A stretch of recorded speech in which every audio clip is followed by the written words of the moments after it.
Om.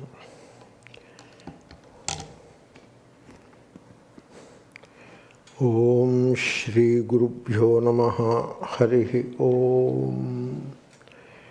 Gananam tva Ganapatigum Havamahe Kavim Kavinam Upamashravastamam Jyeshtarajam Brahmanam Brahmanaspata Anashrunvannutibhis Sida Sadaram Shri Mahaganadhipataye Namaha Sadashivasamarambham Shankaracharya Madhyamam Asmadacharya Paryantam Vande Guru Paramparam Atmaswarupa Bandhugana. Welcome all of you, welcome to this 3-day study session, and most of you are very well known to me personally. I had been seeing you for the last 2 decades or even more, and so I am very happy and I consider it my privilege to meet all of you and to share a few thoughts with you during these 3 days. This session is a questions and answers session, and in this context, here I am a bit at a distance from you. Therefore, if the questions are written on a piece of paper, that will be nice to answer. It will be easier to conduct the question-answer session that way. So please do that. They have the cards there. If you have any questions, even now you can do that. Some card you can ask, somebody will give you, and you write it and pass it on to me. I will be glad to answer. You can stand up and ask also. I am not preventing it, but that may not be very convenient for you as well as for me. If you want to still try, please go ahead and try. If you want to write, you are welcome to write. Because this session is like that, I am not going to teach anything in particular. So it is for you to write the question and give me. In the meanwhile, about meditation tomorrow morning, I will come at the right time. Generally I do that, I try to do that. So at 7 I will come and start the guided meditation with Om, and you will know it. I suggest you come 2-3 minutes early. Even 5 minutes early is also okay. And you can sit in the seat, preferably upright, and close the eyes, and you may start meditating. Meditation is not altogether unknown to you, therefore you can start meditating. Just to close the eyes and keep quiet, that is the meditation. And you do that, you continue to do that, and at the right moment I will start the meditation. And from then on, the guided meditation, you can follow the instructions given in the guided meditation. Not necessarily instructions, you may call it the guidance given in the meditation session. That is all about the meditation. And so about Satsang, you write the questions and keep here, and I will try to answer as much or as well as I can. Now, before I get a question to my hand, I would like to ask you, why are you listening to the speaker? That is what you are planning to do for the coming 3 days. That is the purpose of your arriving here. But I am asking a very basic question. Why do you want to listen to the speaker? What is the purpose? You should ask this question yourself. But I am asking on your behalf. Suppose you go to a car dealer and he invites you very politely and starts explaining a few things about a car or a variety of cars, etc., and you will be listening to him with full attention. So in doing so, what could be the reason that you listen to the car dealer's monologue? What could be the reason? Is it to improve your knowledge about cars? Is it that is the reason? We have what is called general knowledge in India. In interviews, etc., they ask questions about general knowledge.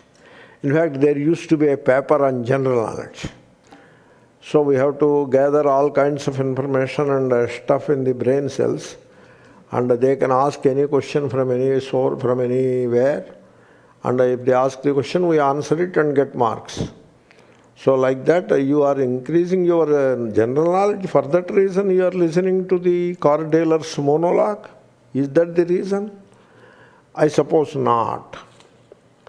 So the reason for listening to the car dealer's speech could only be one, and that is, you want to own a car. That is the reason. You are not much interested in the general knowledge about cars, nor are you interested in improving your understanding of cars and all that.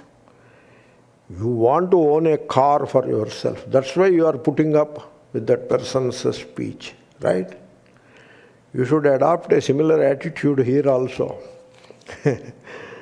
So, generally, people have all kinds of fanciful thinking and a lot of conditioning which prevents their listening to the speaker the right way. Quite often, if I understand correctly, they listen to the speaker because it gives a kind of a good sensation, a good feeling. Guru Maharaj ko sun liya. So we have listened to the Guru Maharaj. That kind of a good feeling, which we carry from India. So there in that religious and social life, there is a value for Guru, and then just listen to whatever Guru says. Just listen. You need not do anything more than that. Just sunte rahana. Just listen. And that gives a good feeling, a good sensation. Like somebody is doing a vratam, Satyanarayana vratam. You go there and as if you do not know any of that, just sit in one corner and will be looking at the other person doing the vrata. What will he be doing? He will be doing the routine things of worship only. He will be doing. Nothing is unknown to you. But still, you know what he is going to do. But still, you just watch it. So what do you get out of such a passive watching? What do you get out of it? Some sense, some sensation. It is good to watch. That kind of a cultural or religious conditioning is there, therefore you watch. A similar thing people do with Vedanta class. So they choose a guru and try to spend some time in the presence of the guru, in a way breathing the same air which Guru breathes, and just listen to what the Guru says for a day or two, and then go your way. Is that the purpose of listening? That doesn't serve any purpose, Am I talking some sense about it? Yeah, good. You have given me some confidence, really. So, that doesn't serve any purpose. If you listen to the speaker or the guru or whatever, Vedanta, even for decades, nothing happens. That is not useful. There is no point in all that. You are just wasting your time. The purpose of listening, just like when you listen to the car dealer, his speech, you are very focused and you know why you are listening to him. You should be that way. in the Vedanta class also. The listening to the Vedanta class is not about the Guru Maharaj. It is certainly not about the Guru Maharaj. It is not about the Shastra, very pious and all that. It is not about that also. It is not about some social gathering. That is a silly thing. It is not about some religious or pious activity. That is not the right way of looking at Shravanam. What is piety in it? I am not sure about that. It is about only one thing, and that is to understand the kind of confusion that we are living with. No surprise that our life is filled with so much of sorrow and insecurity. We live in utter confusion. So understand all about that confusion, and if possible, hope to clear some of it at least, so that life becomes easier and more purposeful and more meaningful and less insane. That is the purpose of listening to the Shastra, right? So you should be selfish in the right way. Be selfish by all means, but be selfish the right way. For that purpose you have to listen to the Shastra. So anyway, thank you for your attention about that. Before the question came, I used that time to share a thought or two. Is there a difference between the terms Sarva Bhutatma? That is not complete term. It occurs in Gita, where it is Sarva Bhutatma Bhutatma. That is the complete expression. You cannot break it like that. If you break it like that, it doesn't get the complete proper meaning. So the expression is not Sarva Bhutatma, no. The expression is Sarva Bhutatma Bhutatma, right? And then there is another expression, Sarvatma Bhava. We use that expression. In the context of Vedantic teaching, it is a very, very profound expression. And it is another name. This Sarvatma Bhava is another name for moksha. Moksha is the goal of the study of Vedanta. That is the real goal. Moksha is the freedom. And so this moksha is also described as Sarvatma Bhavaha. That is how it is described, which translates as I am all existence. All that exists, I am. That is the vision. So, not I am this and the rest is not myself. That is not the vision. That is samsara. I am not only this, but I am all. That is Sarvatma Bhava. Take only that much for the present. Thus, Sarvatma Bhava is the moksha. You may want to know that Shankara presents, Shankaracharya in his Bhashyas presents moksha as Sarvatma Bhava. That is his pet expression. Moksha means Sarvatma Bhava. A self-realized soul is the one who has this vision of Sarvatma Bhava. That is how moksha is understood by Shankara, and that is how he presents. People think that moksha is some mysterious, exotic thing or esoteric thing. No, moksha is a vision, an understanding, a clarity of understanding. That is the moksha. And that is in the form of, that can be best described as Sarvatma Bhava, in the words of Sri Shankara. And Sri Krishna's expression for the same thing is Sarva Bhutatma Bhutatma. Therefore, the question is, both are same? The answer is yes. Both are very much the same. How does one maintain that awareness of Sarvatma Bhava? It is a very big question. Probably in these 3 days study we may come to some understanding of that. Let us hope so. But I can give you a hint at this point of time. The hint is, when you love, there is a thing called love, not attachment. You must be able to distinguish between the two. I can give you a hint to you. In all situations where you use the word love, that is not love, that is attachment. Take it that as a hint. So people are attached. Attached to physical things, they are attached to people whom they call near and dear. And they are attached to some of the funny ideas they hold in their brain cells. They borrow these ideas from somebody else in the name of caste, creed, race, religion, culture, etc.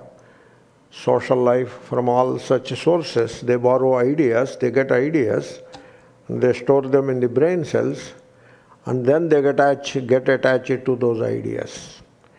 One such attachment is my religion.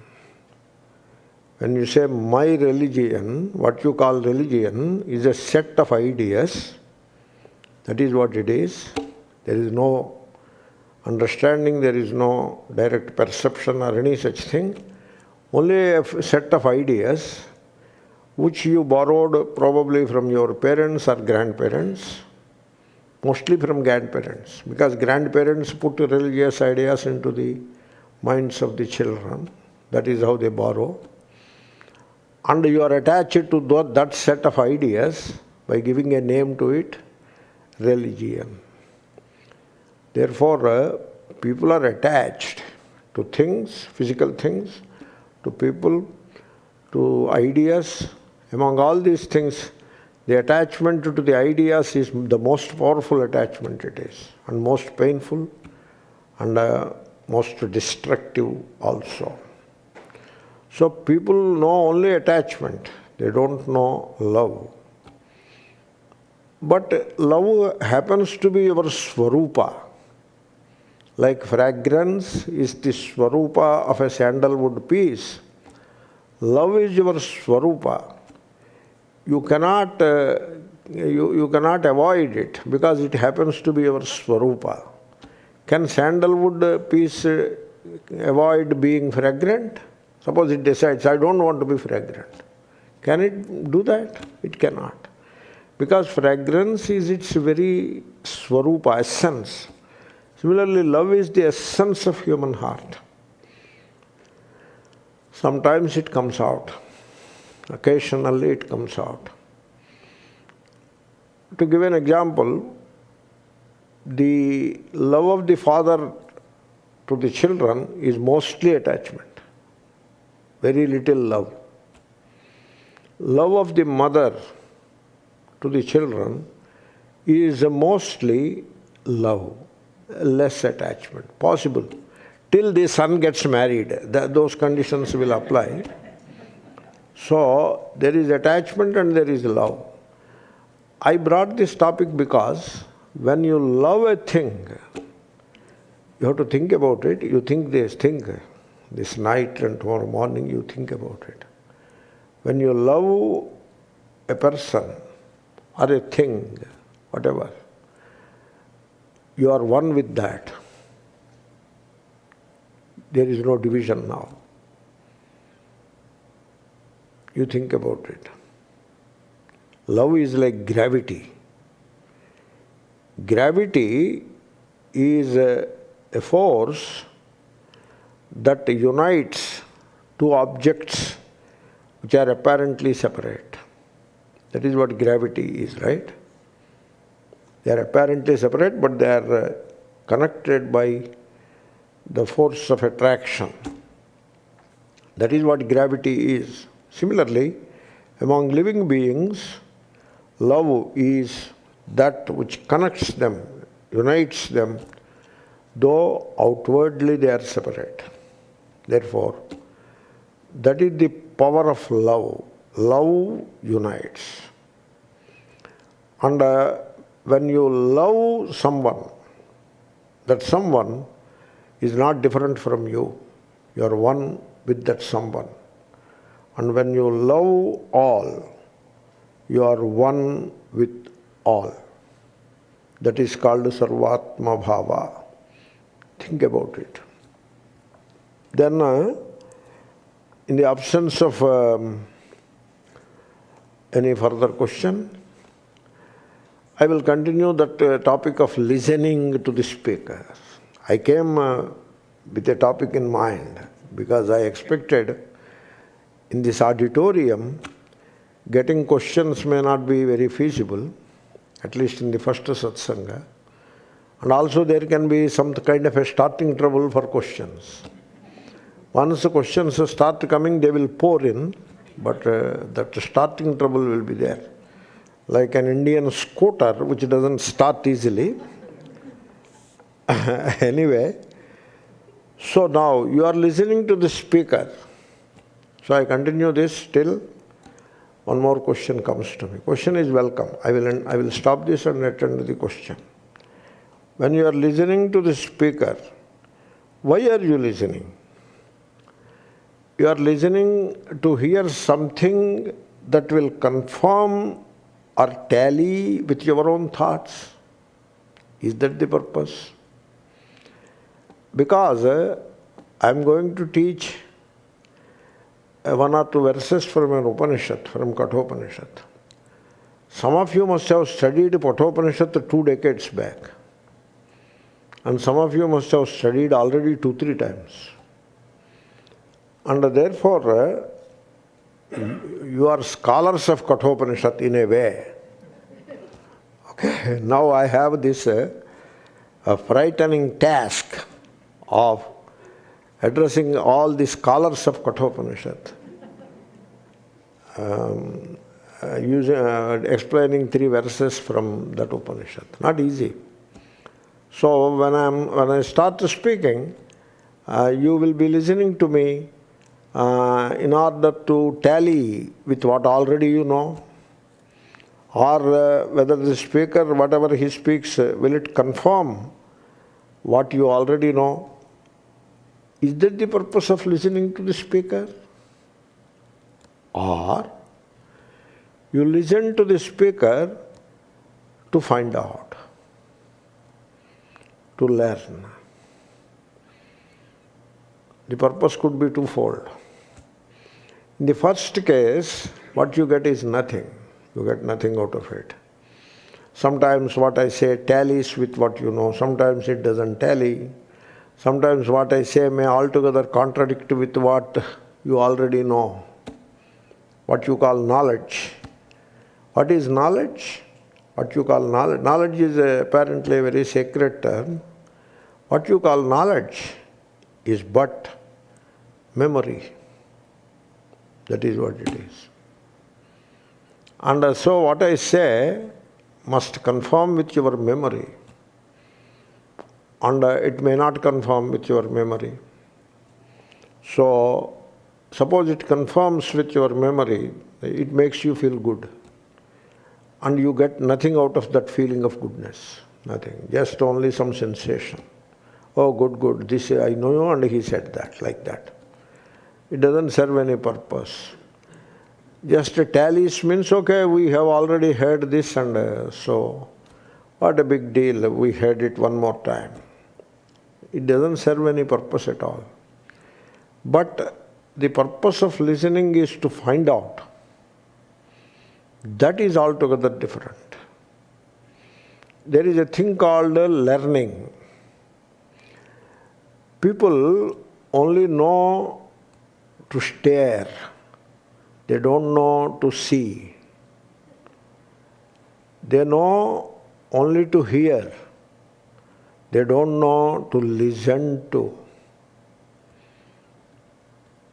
Therefore, when you are listening to find out, to learn, that is altogether a different movement in your consciousness. That is the kind of movement required in a Vedanta class, expected from the students of Vedanta. Do you see the difference? The difference between listening to confirm or tally with what already you know, or listening to find out, to learn. Do you see the difference between the two, or they appear equally same to you? There is a tremendous difference between the two. I hope I could convince you of that. You see, listening merely something which will confirm what you think or what you know, and listening to find out, they are quite different. Listening to find out has a quite different significance, because that finding out will make you free. It will transform your consciousness. It will clear the confusion that was there for eons. So, listening to find out is altogether significant. It is quite a significant thing, it is. On the other hand, if you are here merely to have confirmation of what you already know, and the speaker is supposed to encourage you in your thinking. You have a particular kind of thinking, and I am supposed to encourage you in your thinking. Like you are attached to your children, and the Swami is supposed to say, good, good, you be like that. The Swami is supposed to say that. But suppose Swami says, no, you do not know how to love your children. Parents do not know how to love their children. That is a kind of, some of the parents become aghast. Hey, what is this Swami talking? Sometimes I get notes. One note I still remember. How come you talk all out of the box kind of things you talk? Why don't you talk some sense? Like that I got it. Really. And also, I don't feel like attending your class. I said, God bless you. Then I got another note. I saw people coming out of class, your class, and I find that they look like they were hit by a truck.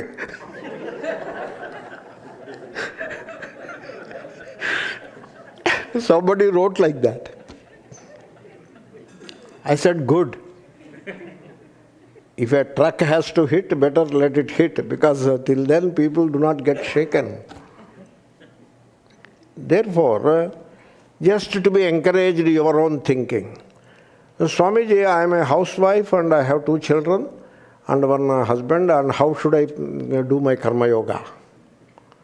Then what I am supposed to do? Well, that is very good. You are the protector of our culture, our religion, and you are taking care of the family values, which are so important, and you are a real karma yogi. That is what I am supposed to say.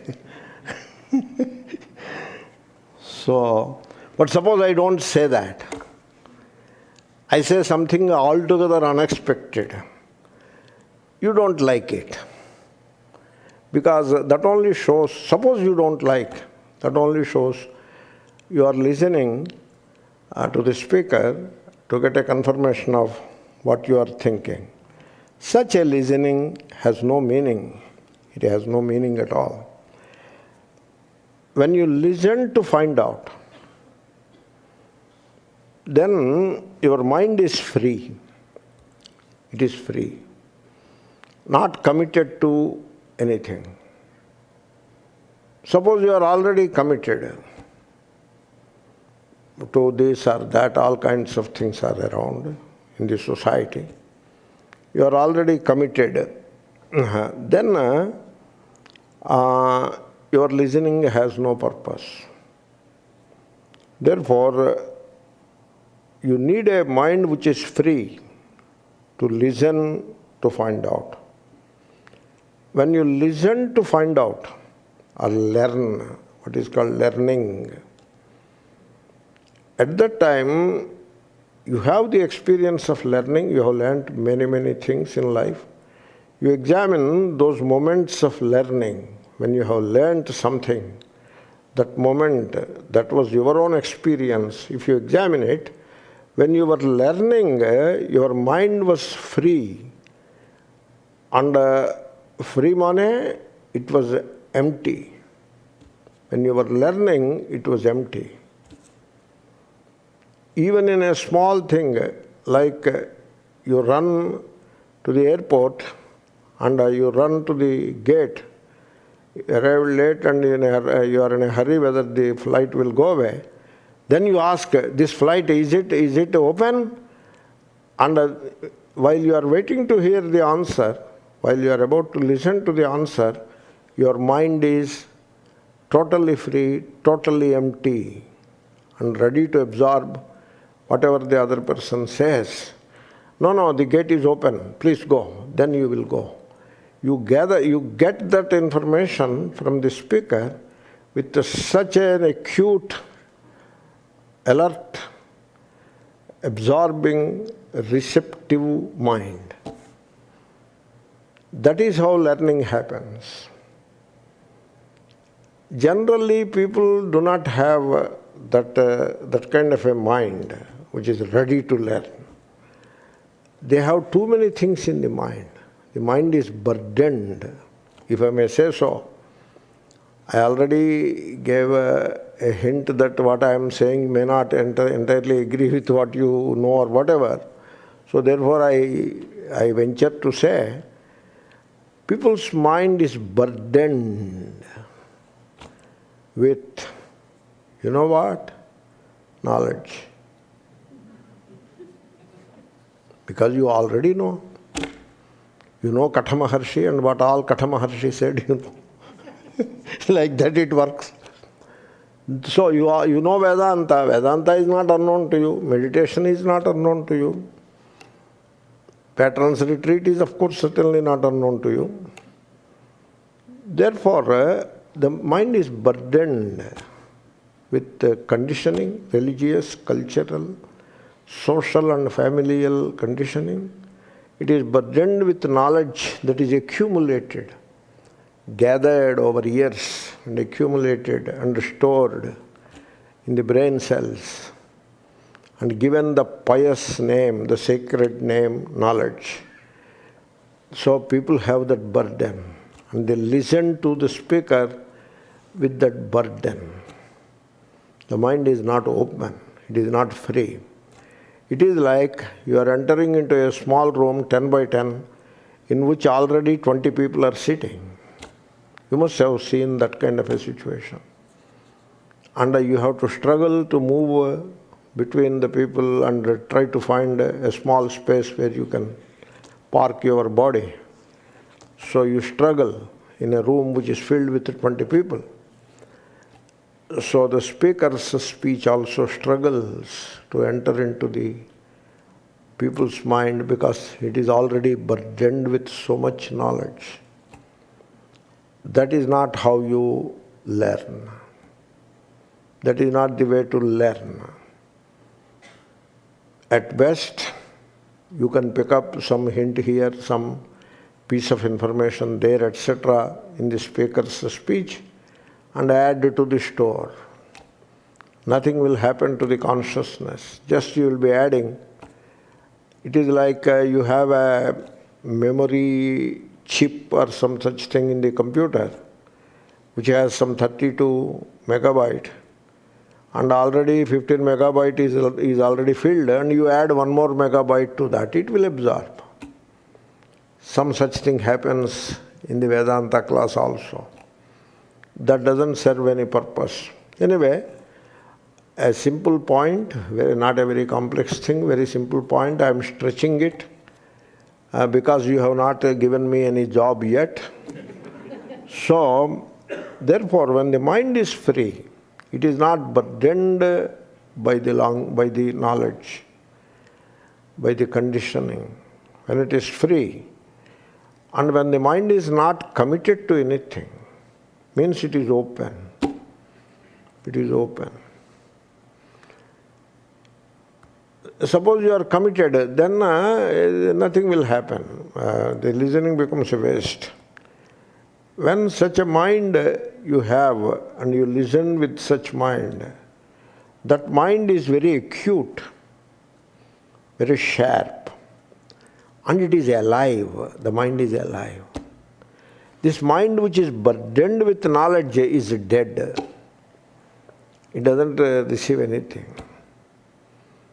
It is like in the computer, when the memory piece becomes overburdened, the computer becomes very slow. Right? So some such thing happens to human mind also. Therefore, when you are open, the mind is alive and inquiring, and therefore capable of discovery. We are talking about discovery. Not discovering the physical or chemical things in the nature, that is not the discovery, but not less important than that. Discovering your own inner recesses of consciousness. Suppose you discover, just I am giving you the example for discovery. Suppose you discover that it is the thought which breeds sorrow. It's a discovery. People don't know that. People have all kinds of funny ideas and misapprehensions about the causes of sorrow. They come out with a list of causes. Why there is sorrow. Sorrow is a fact of life. We have sorrow in our lives. No exception. It is not about gurus and sishyas, it is not about swamis and family persons. There is no such division. All are human beings, first and last. And there is sorrow in our life. And we attribute this sorrow to myriad causes. Countless causes. And people have all kinds of funny ideas that the sorrow is caused by the planets, the stars, and their movements. They move one way, the sorrow will go, but they move the other way, the sorrow will come back. All kinds of exotic and very peculiar, utterly irrational ideas about sorrow people have. And universally accepted rule is sorrow is caused by the other person. Other member of the family or the neighbor or the colleague in the office or whatever. This is what is called the classical mother-in-law, daughter-in-law syndrome. All sorrow of the mother-in-law is caused by daughter-in-law and vice versa. So people have all kinds of ideas about the causes of sorrow, multiple causes of sorrow. Suppose you discover, it's a discovery. To discover, you should be able to put aside all your conditioning about these causes of sorrow. All that you should be able to put aside. And if you expect me to confirm your thinking, that doesn't help at all. So your thinking is wrong and I will be confirming what is wrong. What is the use of that? That is a disservice to the people. If I confirm what you think, which is wrong, I am doing a disservice to you. It should not be done. Better keep the mouth shut. Therefore, suppose you discover by study of the Shastra by listening to the exposition on Shankara's Bhashya or Kathopanishad mantra, whatever, you discover that sorrow is authored by thought. Suppose you discover that. It's a great discovery. And that paves the way, right away, not even time is required, for freedom from sorrow. Because you have now understood the only cause of sorrow. It's a great discovery. And I gave you only an example how discovery can happen. You may not get a prize for that discovery, but you become freedom, you become free from sorrow. You don't need any greater prize than that. It's a great discovery. And people who say they are studying Vedanta for decades, this and that, they have yet to discover this simple truth. Very simple. Truth is always simple. Very simple, that thought breeds sorrow. So now you know where from the sorrow is coming. Thought. And now you have a leverage over the thought that breeds sorrow. And you become free from sorrow. This moment. Therefore, you should listen to the speaker to discover, to find out, to gain a stream of thought process within you. That is the purpose of listening to the speaker. Also, okay, go ahead, say. You remove the mask, remove the mask. Swami, in the morning, namaskar. In the morning I was listening to your Viveka Chudamani class 5 that you gave in India, in Telugu. In the class, you gave a Rajasarpa example. And he said, don't just apply as a rope snake thing, but apply you gave 3 examples in that, saying that in real life, how the Rajasarpa can, that example can be applied, and it will reveal the things to you. And when I listened to it, it was really amazing. My mind opened up and I understood it that time. Yeah. Now I'm trying to recollect it. I can't recollect it. Is it that my learning didn't happen then, or I was trying to put it to memory? Because when I heard you in the YouTube lecture, it was very clear. There was no questions about it. I was open-minded. I didn't make notes, but I was open-minded. I was listening to it. I didn't have anything else in my mind. I thought I understood it. I will try to explain to the extent I remember what I said at that time. What is the question you have? My question is it I did not learn, or is it I put it to my memory when I heard what I heard in the morning? Okay. You see, there are 2 ways of studying anything. Like suppose you study binomial theorem in mathematics. I love binomial theorem, therefore I give that example all the time. It's a gem in algebra. So you are studying binomial theorem. All that study is a process of accumulation. You study the theorem and then understand it, accumulate it, store it in the brain cells, and then learn some more. And that's why it takes a week's time to get some kind of a command over that chapter. And it takes a week's time to teach and to learn also. That is a process of accumulation. You gather and accumulate in the brain cells. But the knowledge that we are talking about in Vedanta, the insight, that is a preferred word, because I have described till now the knowledge is the burden, So in that context, I prefer to use the insight that you acquire about yourself, about your interior.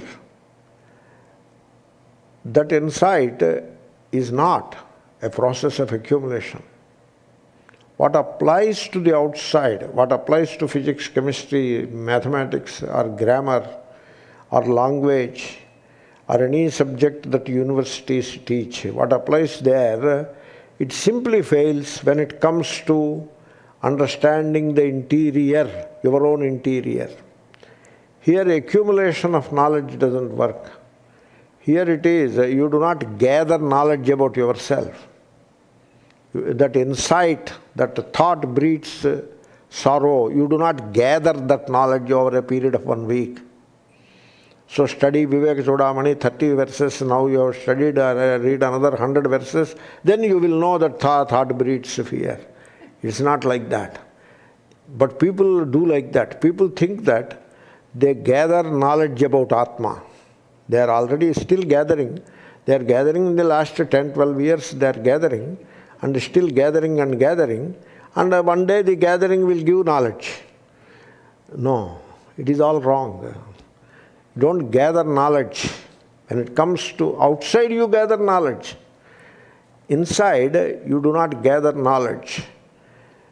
Either you get it in a jiffy or you don't get it. It happens that way. That is how it happens when it comes to the interior. Therefore, what works in the exterior, namely gathering and accumulating knowledge, utterly fails when it comes to understanding the interior.